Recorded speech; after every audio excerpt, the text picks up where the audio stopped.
This is a Best Syndication news broadcast for April 3rd, 2007. Josh Wolf released from federal detention Tuesday. Longest held journalist for refusing to turn over source material. The 24-year-old videographer journalist Josh Wolf was released from federal custody today. He had been held in contempt of court for refusing to turn over videotapes he had made during a protest in the Bay Area. Wolf served longer than any other journalist in U.S. history for protecting source materials. Wolf has filmed other protests.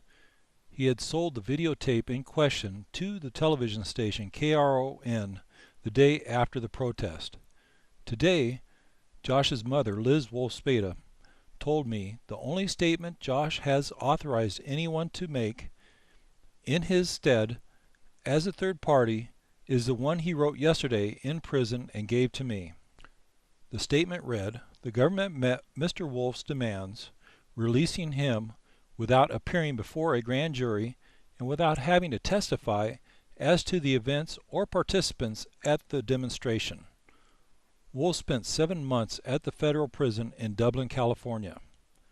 Josh Wolf was placed in detention for refusing to turn over his tapes to a grand jury relating to the July 8, 2005 G8 Summit protest in San Francisco. One police officer was hurt in the protest. Wolf's father told National Public Radio that his son could not comply with the court. His father, Lynn Harrison, told NPR's John Taidi they, the grand jury, wanted to make him an example. Liz told me that the California has good journalistic shield laws, but somehow the federal government got involved, prompting a federal grand jury investigation.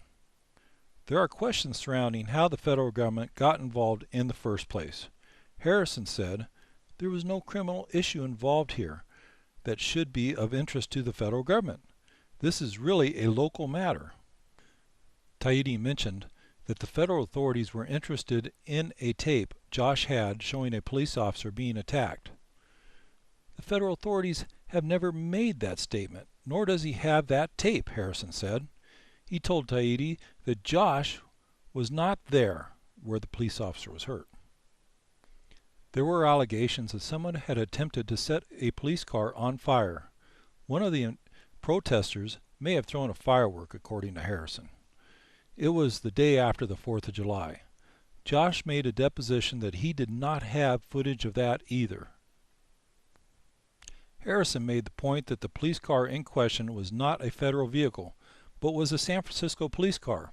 Harrison said that the car only had a broken tail light. His mother told me that feds said that since the city receives federal money, that they had an interest in this case. Josh could have been held until July when the grand jury expired. It took 226 days, but it was worth every second to get what I wanted from day one, which is that I will not have to testify before the grand jury about the events at the protest or the identities of participants, Josh said in a statement emailed to reporters before his release Tuesday. "The demand for my testimony before the grand jury was a true assault on my code of ethics, and as I have stated previously, there will be and has been no compromise to this resolute principle."